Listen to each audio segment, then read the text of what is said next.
Y escuchando el tema número 1 esta semana en la radio americana, Count Me In de Switchfoot, llegamos al final por el día de hoy. Por supuesto, terminamos, tal como lo ofrecimos al principio, compartiendo la lista de 10 oraciones en tiempos de crisis. Es que es tan interesante porque son personajes en la Biblia que estaban en un momento en el cual había una situación difícil, una crisis realmente, y estas fueron sus oraciones. En primer lugar, Moisés frente al Mar Rojo.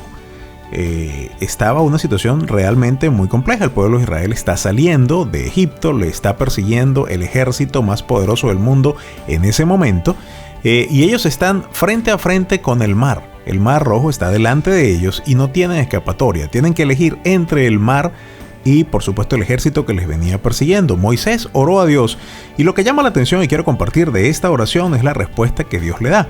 ¿Por qué me pides ayuda? Ordena a los hijos de Israel que sigan su marcha, y tú levanta tu vara, extiende tu mano sobre el mar y divídelo para que los hijos de Israel lo crucen en seco. En algunas ocasiones oramos en los tiempos de angustia, en los tiempos de dificultad, y sencillamente Dios lo que nos está diciendo es: cree, ten la suficiente fe para dar el siguiente paso que ya te indiqué. Segunda oración en tiempo de crisis. Esta es una oración que, si bien es cierto, no ocurre en un momento que la Biblia describa exactamente qué pasó, ocurre con una persona cuyo nombre significa dolor y pareciera que no le estaba yendo muy bien. Dice que Jabes invocó al Dios de Israel y dijo: «Cómo quisiera que me des tu bendición, que ensanches mi territorio, que tu mano esté conmigo y me libres del mal, para que no sufra yo ningún daño». Y Dios le concedió lo que pidió. Bueno, Jabes estaba pasando una situación en la cual al parecer había estado teniendo situaciones no muy buenas. De otra manera no se explica que él hubiese pedido que lo librara del mal, además de las otras cosas que pidió. Oró a Dios en un tiempo difícil, tal vez su condición de vida no era la mejor. Ya habíamos dicho que su nombre significa dolor, o sea, fue dado a luz con dolor. Y sencilla y llanamente Dios le concede lo que pide. Tercera oración que compartimos el día de hoy en un tiempo de crisis. Estamos hablando ahora de Pablo. Pablo estaba siendo perseguido. Pablo había sido un perseguidor de la iglesia, se convierte, viene a los pies de Jesucristo, se vuelve un discípulo, comienza a seguir a Jesús y comienza a tener persecución. Le estaban persiguiendo, y en ese tiempo persecución no era que hablaban mal de ellos, era que trataban de quitarles la vida. Pablo oró, dice: «Ahora, Señor, mira sus amenazas y concede a estos siervos tuyos proclamar tu palabra sin ningún temor. Extiende también tu mano y permite que se hagan sanidades y señales y prodigios en el nombre de tu santo Hijo Jesús». Dice que cuando terminaron de orar, el lugar en el que estaban congregados se sacudió y todos fueron llenos del Espíritu Santo y proclamaban la palabra de Dios sin ningún temor. Pablo está siendo amenazado por obedecer y agradar a Dios. Y lo que él hace es sencilla y llanamente pedir a Dios más fortaleza y más ánimo para seguir haciendo su voluntad. Dios le responde y todos salen y comparten la palabra sin ningún temor. Cuarta oración que compartimos el día de hoy se trata de la oración de David. Nos vamos ahora al Antiguo Testamento y encontramos a David pidiendo en medio de una situación muy difícil. Lo sabemos por su oración. Dice el Salmo 86, 1 y 2, y por cierto hay muchísimas oraciones de David en la Biblia. Dice: «Señor, inclina tu oído y escúchame, pues me encuentro afligido y necesitado. Sálvame la vida, pues te soy fiel. Dios mío, salva a tu siervo que en ti confía». Y en esta oración encontramos la fe de una persona que tiene su confianza puesta en Dios y además de eso es fiel a Dios.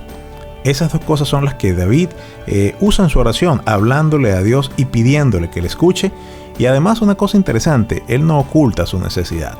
Él no trata de revestirse de religiosidad o de decir que él está todo bien o de nada. Él sencillamente habla con un corazón sincero y le dice: «Inclina tu oído y escúchame, pues me encuentro afligido y necesitado». Está bien venir delante de Dios con esa actitud.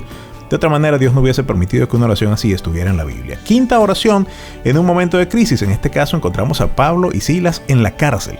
Ya habíamos dicho anteriormente, hemos dicho en otros programas, la cárcel en ese tiempo era algo sumamente terrible. Dice: «Cerca de la medianoche, Pablo y Silas oraban y cantaban alabanzas a Dios». Ojo, estaban en la cárcel.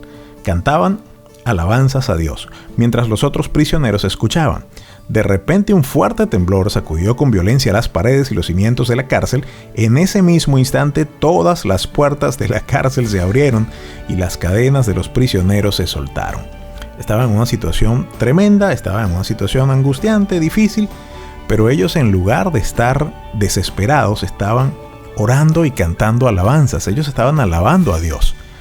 Una oración de alabanza, una oración que reconoce la grandeza de Dios y que alaba a Dios por lo que Él es una oración que Dios escucha. Mira lo que pasó en el caso de ellos. Las puertas se abrieron, las cadenas se les cayeron. Sexta oración, en este caso vemos a Jesús orando. Jesús, siendo Dios mismo, está orando. Y dice, esta es la oración en Juan 17, cuando Él está hablando acerca de, o mejor dicho, está orando, ya está en el huerto de Getsemaní, o sea, está próximo a la cruz. Dice, los envío a dar tu mensaje a la gente de este mundo, así como tú me enviaste a mí. Toda mi vida te la he entregado y lo mismo espero que hagan mis seguidores. Y aquí viene la oración, dice, no pido solo por ellos, sino también por los que creerán en mí cuando escuchen su mensaje. Te pido que se mantengan unidos entre ellos y que así como tú y yo estamos unidos, también ellos se mantengan unidos a nosotros. Jesús, a punto de morir, cumpliendo la voluntad de Dios. Él luego resucitó, pero murió para cumplir la voluntad de Dios y salvarnos a nosotros de nuestros pecados. Él toma el tiempo para orar por lo que es importante. Toma el tiempo para orar por los discípulos, para que ellos continúen el ministerio y puedan ganar a otros y puedan estar unidos. Séptima oración, en tiempo de angustia, la oración de Esther. Había un decreto con el cual iban a eliminar a todos los judíos. Esther era parte de este pueblo y ella le dice a su tío Mardoqueo, cuando se entera de la noticia de que ese decreto quiere acabar con la vida de todos los judíos, le dice, ve y reúne a todos los judíos que se hallan en Susa y ayunen por mí noche y día. No coman ni beban nada durante 3 días, que mis doncellas y yo ayunaremos también. Después de eso me presentaré ante el rey, aun cuando eso vaya contra la ley. Y si tengo que morir, pues moriré. Bueno, esta es una oración que busca a Dios fervientemente y es una oración en la cual Esther pide a otras personas que también intercedan. En tiempos de crisis, en tiempos de dificultad, así como debemos estar unidos, lo veíamos en la oración que hace Jesús en Juan 17, también nosotros podemos hacer equipo y pedir por cosas en las cuales estamos todos comprometidos, en las cuales todos tenemos necesidad. En el caso de Esther, ella pidió a otros que oraran, y no solamente oraran, que oraran y ayunaran, darle la prioridad, darle el primer lugar a Dios. La oración de Esther, vemos una oración en la cual ella busca el apoyo de otros también en oración, y además de eso, una oración que reconoce la voluntad de Dios. Esther no estaba diciendo algo que no debía. Esther estaba diciendo, voy a hacer esto, oren por mí, y si tengo que morir, pues sencillamente moriré. Octava oración, y son muchas, pero encontramos estas 10 que queremos compartir el día de hoy. Oración de Jonás, uno de los libros más raros de la Biblia, no solamente por la situación, sino por un montón de cosas también. Vemos a Jonás dentro de un pez. Dios le llama, esta es una de las razones por las que es una historia bastante extraña. Dios llama a Jonás a predicar. Jonás no quiere predicar porque sabe que la gente se va a convertir. Se va a otro lugar, no al que Dios le pidió. Estando allí, viene un juicio de parte de Dios y un pez muy grande se lo traga. Él sigue vivo dentro del pez y dentro del pez él ora. La oración se relata en el libro de Jonás, capítulo 2. Señor, en mi angustia te invoqué y tú me oíste. Desde el fondo del abismo clamé a ti y tú escuchaste mi voz. Así que si sientes que la situación en la que estás es muy difícil, imagínate la de Jonás. Estaba aprisionado, no tenía expectativa de vida y sin embargo él clamó y Él le oyó. Podemos tener la confianza de que Dios escucha nuestra oración, aun cuando estamos en el peor de los casos. Hay otra oración en tiempo de crisis que me llama mucho la atención y se encuentra en el libro de Daniel, capítulo 6. Daniel el rey prohíbe que se ore públicamente al Dios verdadero. Y Daniel sencillamente no solo sigue orando, sino que lo hace 3 veces al día y lo hace de manera pública.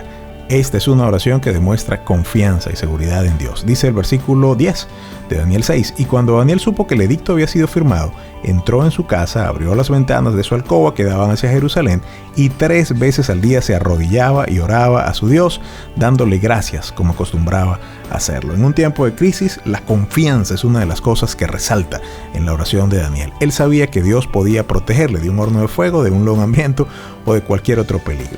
Y finalmente, la oración número 10 de esta lista que compartimos el día de hoy en un momento de crisis es Jesús en la cruz.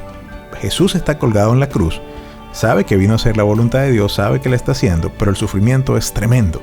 Y le dice, Padre, si quieres, haz que pase de mí esta copa, pero que no se haga mi voluntad, sino la tuya. Si quieres, haz que pase de mí esta copa. En otras palabras, si tú quieres, evítame este sufrimiento, quítame de aquí, rescátame, pero que no se haga mi voluntad sino la tuya.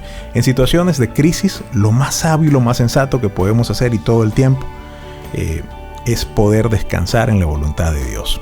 Entonces, en estas 10 oraciones vemos muchas cosas, pero rápidamente resumimos: fe, confianza suficiente para saber que Dios puede rescatarnos del peor lugar, librarnos del peligro más temible, rescatarnos en medio de una situación de crisis, y en el caso de Jesús también, y en cada una de ellas aceptando la voluntad de Dios. Fue el ejemplo que vimos en la oración de Esther, y una vez más lo vemos cuando Jesús mismo está orando y dice: no se haga mi voluntad sino la tuya. Esa es la manera de orar. Son 10 oraciones en tiempos de crisis que compartimos el día de hoy, y definitivamente pues tienen muchísimo que enseñarnos. Mi nombre es Carlos Javier Civira y te invito a convertirte en un seguidor de Jesús. Me gustaría prolongar esta conversación a través de las redes sociales. Me puedes encontrar en Facebook como Carlos Javier Civira.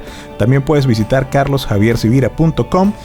Civira se escribe con S de Samuel, V de Victoria. En YouTube también puedes conseguir el canal. Allí estamos compartiendo la lista de 10 cada semana. Carlos Javier Civira, así también me encuentras en YouTube. Me puedes seguir y darle a la campana para recibir las notificaciones. Bueno, espero que esta lista de 10 oraciones en tiempos de crisis sean útiles, o sea útil para transformar tu vida y ponerla en el centro de la voluntad de Dios. También espero que podamos seguir conectados. Pásenla súper bien y será hasta la próxima. Bye bye.